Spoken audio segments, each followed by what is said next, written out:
Picture this: the faint hum of a city waking up, seeping through the cracks of my small balcony door as I stand there, barefoot, staring at the gray dawn. My name's Olya, 29 years old, and this quiet moment before the world demands my attention is mine alone. I live in a mid-sized city, the kind where everyone knows someone who knows you, and I share a cozy apartment with my husband, Taras. He's 32, the kind of man who maps out life like it's a spreadsheet. Kind-hearted, steady, always looking ahead. Our place isn't much, but it's ours. Beige walls that catch the morning light just right, a tiny balcony overlooking a sleepy street, and the ever-present scent of coffee that seems to stitch our days together. It's a comfort, I guess, that smell. It's predictable. Every morning at 7 a.m., you'll find us at the kitchen table. Taras is already on his phone, thumbing through work emails with that focused furrow in his brow, while I cradle my mug, the warmth seeping into my palms. He's talking again, laying out the blueprint of our future, buying a house in the suburbs, starting a family, maybe even getting a dog to complete the picture. I nod along, my response is clipped but polite, a well-rehearsed rhythm. "Sounds good," I say, or "we'll figure it out." My voice doesn't waver, but there's an emptiness behind it, like I'm reading lines from a script I didn't write. I don't linger on the thought, though. I sip my coffee, let the bitter heat ground me, and watch the steam curl into the air. But before that kitchen scene plays out, before Taras even stirs, I've already carved out a piece of the day for myself. At 6 a.m., while the world is still half asleep, I'm at Iron Pulse, a no-frills gym on the edge of town. It's not the kind of place you'd find on a glossy brochure. Think clanging weights, flickering fluorescent lights, and concrete floors that echo every step. But to me, it's a sanctuary. The moment I step through those rusted double doors, something in me wakes up. My muscles burn, my breath sharpens, and for an hour I'm not just going through the motions, I'm alive in a way I can't quite explain, not even to myself. The gym is my escape, the one place where the weight of expectation doesn't press down quite so hard. There's someone else who's always there too, part of the Iron Pulse fabric. Lena, the lead trainer. She's in her mid-30s, I'd guess, with a calm strength that radiates from the way she carries herself. Shoulders back, movements deliberate. Her sharp green eyes seem to see right through the noise. And there's a quiet confidence about her that pulls your attention without effort. She's guiding a client through a set as I watch from the corner of my eye. Her voice cutting through the early morning stillness with a kind of quiet authority that makes you listen, even if she's not talking to you. It's 6 a.m. at Iron Pulse, and the gym is half empty, just a handful of us early risers scattered across the equipment. I'm on the treadmill, earbuds in, some upbeat track pulsing through my head. But my focus isn't on the music. My gaze keeps drifting over to Lena as she adjusts someone's form on the weight rack. Her hands are steady, precise, guiding without hesitation, and there's something about the way she moves, deliberate, grounded, that seems to fill the room. I catch myself staring a little too long and force my eyes back to the treadmill display, the numbers ticking up as my feet pound the belt. But even then, I can't shake the image of her, like she's imprinted on the edge of my thoughts. A few minutes later, I'm off the treadmill and setting up for squats, trying to focus on my breathing, on getting the form right. That's when I hear her footsteps behind me, the faint scuff of sneakers on concrete. "Hey, Olya, let's tweak that a bit," Lena says, her voice calm but firm, and before I can respond, she's right there beside me. Her hand brushes my lower back lightly, just enough to guide me into position, while her other hand rests on my shoulder, aligning my posture. "Keep your core tight, chest up," she instructs, and I nod, feeling the warmth of her touch linger even after she steps back. It's nothing, I tell myself, just a trainer doing her job. but there's this unexpected heat creeping up my neck, a flutter I don't know how to place. I push through the set, focusing on the burn in my quads, the strain in my glutes, anything to drown out that odd little spark. It's just admiration. I decide she's good at what she does. That's all. Later that day, I'm back in the familiar rhythm of home. Terrace and I are on the couch, the TV flickering with a documentary about architecture. His pick, naturally.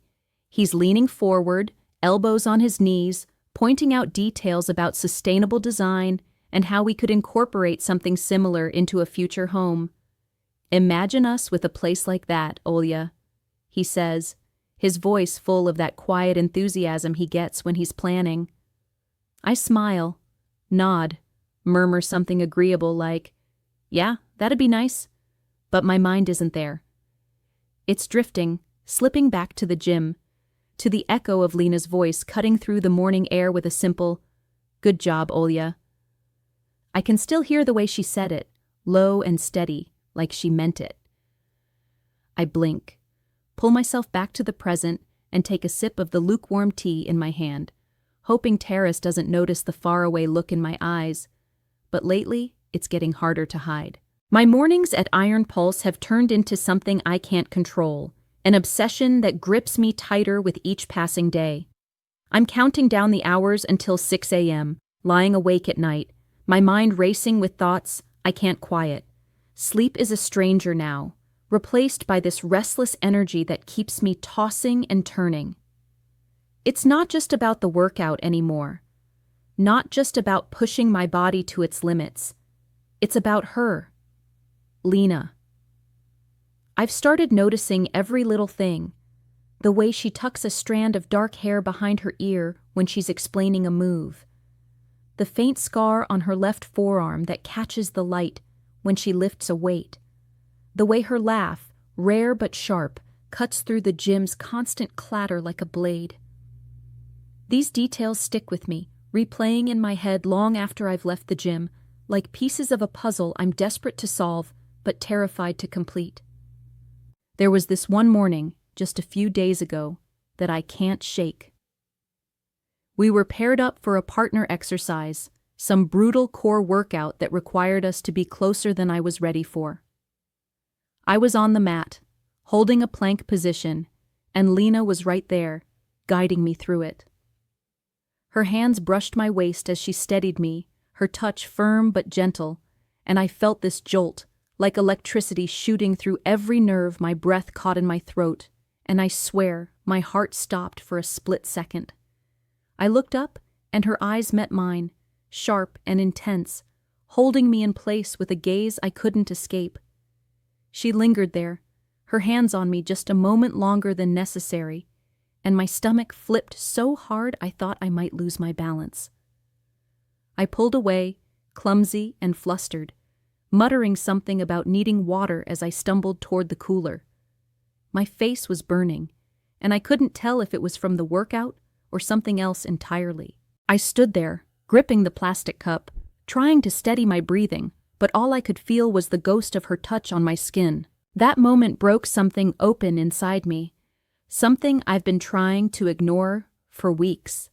Sitting in the locker room after that session, I stared at my wedding ring, the thin gold band glinting under the harsh fluorescent lights, and I felt like a stranger in my own skin.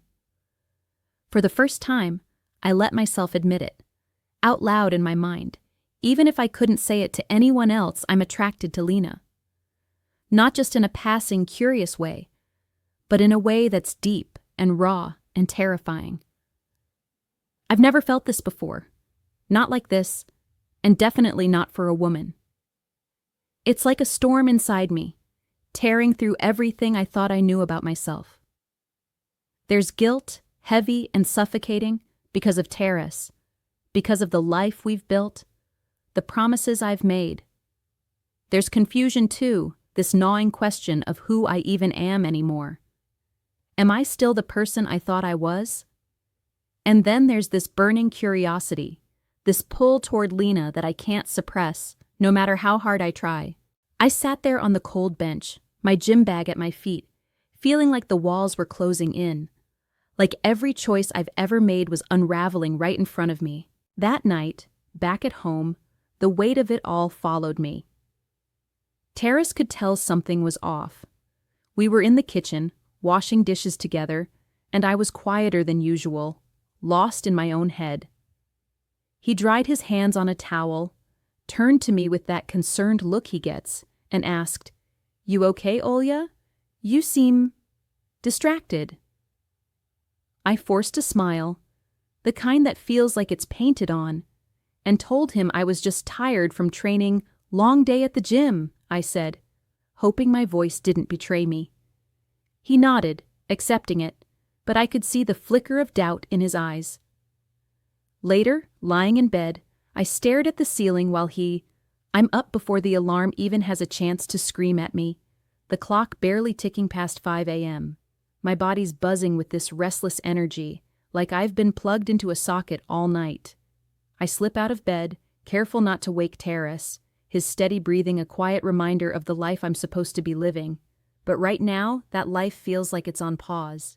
I throw on my gym gear in the dark, the fabric cool against my skin, and I'm out the door before the first hint of dawn even touches the sky. Today, I'm heading to Iron Pulse earlier than ever, 5:45 a.m. I don't know why I'm pushing it this far, why I feel this need to be there before the world wakes up, but something's pulling me, and I'm too tired to fight it. When I push through the rusted double doors of the gym, the place is a ghost town. The lights are dim, casting long shadows across the concrete floor, and the only sound is the faint hum of a fan somewhere in the corner. It's eerie, almost, like I've stepped into a different reality where time doesn't exist. My sneakers squeak against the floor as I step inside, the noise louder than it should be in this stillness. I scan the room, my breath catching for a moment, and then I see her, Lena.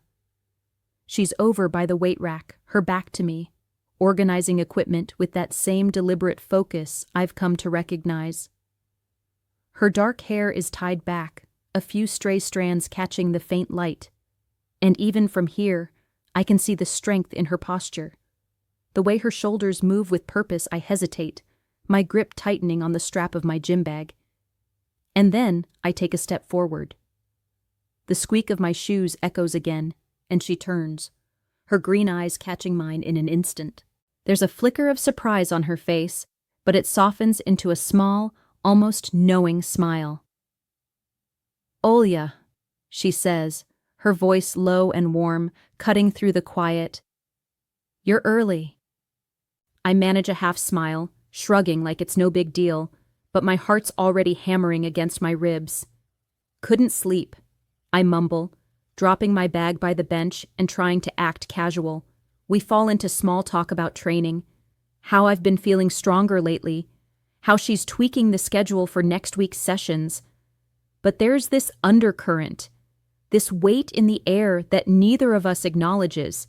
We're standing closer than we need to, closer than feels safe, and I can't help but notice the way her eyes seem to search mine, like she's looking for something I'm not sure I'm ready to give.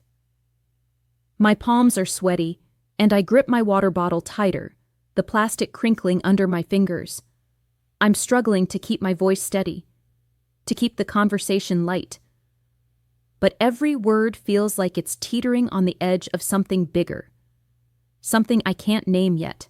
Then Lena suggests a quick warm-up together, since no one else is around. "Might as well make use of the quiet," she says, her tone casual. But there's a glint in her eye that makes my stomach twist in a way I can't ignore. I nod, following her to the mats near the back of the gym, the space feeling smaller somehow, more intimate without the usual crowd. We start stretching side by side, mirroring each other's movements, reaching for our toes, rolling our shoulders, loosening up. The silence between us is heavy, broken only by the sound of our breathing, slow and deliberate at first, then quicker as my nerves start to fray. Every accidental brush of her arm against mine feels like a spark, a jolt that shoots straight through me and lingers long after the contact is gone. I steal a glance at her, and she's looking at me too. her gaze steady, unflinching. This time, I don't look away. I can't. It's like I'm caught in some invisible current, pulled toward her with a force I don't understand but can't resist. My heart is a drum in my chest, each beat louder than the last, echoing in the hollow space of this empty gym. The air feels charged, like the moment before a storm breaks, and I'm standing on the edge of something I've been running from for weeks. I know I should step back, break this tension, make some excuse about starting my workout alone, but my feet don't move. My body isn't listening to the part of me that's screaming to stop, to think about Terrace, to remember the life I've built. Instead, I'm frozen, caught in the intensity of Lena's green eyes, the way they seem to strip away every defense I've put up. I make my choice in a split second, though it feels like an eternity stretches out before I act. My hand moves almost on its own, trembling just slightly as I reach out, my fingers brushing the side of her neck. Her skin is warm, softer than I expected, and I feel the faint pulse beneath my touch. She tenses for a heartbeat, a flicker of uncertainty crossing her face, but then she leans into it, her shoulders relaxing as if she's been waiting for this just as long as I have. Her eyes lock with mine, and in that moment, the rest of the world falls away. The gym, with its flickering lights and cold concrete, vanishes. The hum of the fan, the distant sounds of the waking city, gone. It's just us, standing here on this worn-out mat, the space between us shrinking with every breath. A rush of adrenaline surges through me, sharp and electric, making my skin prickle and my chest tight. My mind is a blur, thoughts racing too fast to grasp, but my body knows what it wants. I lean in, slow and hesitant at first, my lips brushing against the side of her neck. It's a tentative gesture, barely a touch, but it feels like crossing a line I can't uncross. My breath catches as I taste the faint salt on her skin, a mix of sweat and something uniquely hers that I can't describe. She doesn't pull away, doesn't flinch. Instead, she turns her head just enough, and suddenly our lips meet. The kiss starts soft, uncertain, like we're both testing the waters of this forbidden thing, but it deepens quickly, fueled by weeks of unspoken tension, of stolen glances and lingering touches. There's heat, an intensity I've never felt before, not with Terrace, not with anyone. It's like a fire igniting inside me, burning away the doubts and the guilt, leaving only this raw, desperate need. Time slows, stretching thin as we pull back, both of us breathless, our foreheads almost touching. I can see the flush on her cheeks, the way her chest rises and falls with quick, shallow breaths. My own heart is pounding so hard, I'm sure she can hear it. I stare into her eyes, searching for something, regret, maybe, or a sign that we've made a terrible mistake. But all I see is a mirror of my own confusion, my own hunger. And then it hits me, like a punch to the gut. I've just cheated on my husband with a woman. In this cold, empty gym where the shadows seem to watch and judge.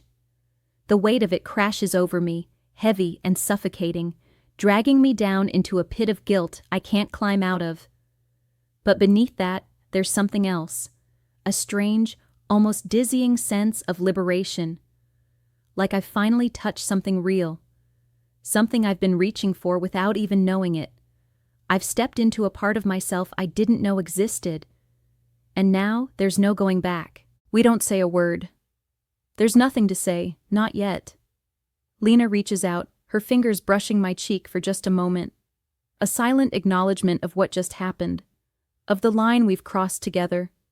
Then she steps back, turning to grab her clipboard from the nearby bench as if nothing happened, as if we didn't just shatter everything I thought I knew about myself.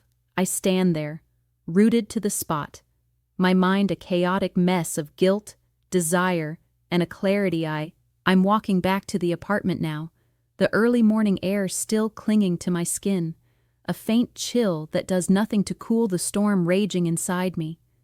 My gym bag feels heavier than it should as I push open the door to our place, the familiar scent of coffee hitting me like a wave of normalcy I don't deserve. Terrace is there, sitting at the kitchen table, his laptop open, a half-empty mug in front of him. He looks up as I step inside, his face breaking into that easy, warm smile that used to feel like home. "Hey, you're back early," he says, his voice light, curious. "Everything okay? You look a little flushed." I force a smile, dropping my bag on the floor with a dull thud, my hands trembling just enough that I shove them into my pockets before he can notice. "Yeah, just tired from training," I mumble, the words tasting like ash in my mouth. I can barely meet his eyes as I shuffle past him to grab a glass of water. Anything to keep my hands busy, to keep from unraveling right here in front of him. I sit down across from him a few minutes later, a steaming mug of coffee in my hands, the warmth a stark contrast to the cold dread pooling in my chest. Terrace is talking about his day already. Something about a project deadline at work and a funny story one of his colleagues told him over lunch.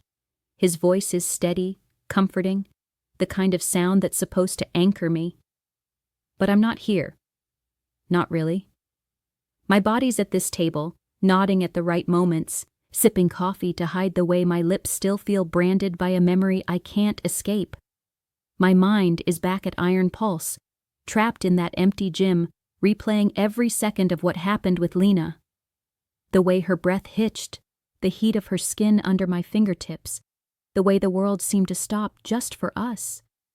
It's like a loop I can't break, each frame sharper than the last, cutting into me with a mix of guilt and something else. Something I'm too afraid to name. There's a chasm between me and Terrace now, a gaping void filled with a secret so heavy it's pressing down on my ribs, making every breath feel like a struggle. I glance at him, at the way his eyes crinkle when he laughs at his own story, and I wonder how I can sit here, pretending everything's fine when I've just shattered the foundation of everything we've built. But here's the thing. I don't feel exhausted, not the way I told him I was. For the first time in what feels like forever, I feel alive, like I've touched something raw and real, something that's been buried under layers of routine and expectation. That moment with Lena, as wrong as it was, woke something up in me, a part of myself I didn't even know was there. It's terrifying, but it's also exhilarating, like standing on the edge of a cliff and feeling the wind rush past, daring you to jump. I look at Terrace again, his trusting eyes, the way he reaches across the table to squeeze my hand briefly, a gesture so small and familiar it almost breaks me. How long can I keep this buried? How long before this secret claws its way to the surface and unravels everything? I don't have an answer, just this gnawing certainty that I'm walking a tightrope now, one wrong step away from losing it all. And yet, a part of me, a part I'm ashamed to acknowledge, doesn't want to step off, not yet. Later, I find myself alone in the bathroom, the door locked behind me, the hum of the apartment fading into a distant murmur. I stand in front of the mirror, gripping the edge of the sink, staring at my reflection like I'm looking at a stranger. My face is pale, my eyes wide and haunted, shadowed with guilt that seems to seep into every line. But there's something else there too, a spark I can't ignore, a flicker of something new and uncharted. My lips are still tingling, a ghost of a sensation I can't wash away. With a deep breath, I step away from the mirror, ready to embrace the unknown journey that awaits me. Don't forget to subscribe, like, and comment if you enjoyed this story. This will help us create more engaging stories for you.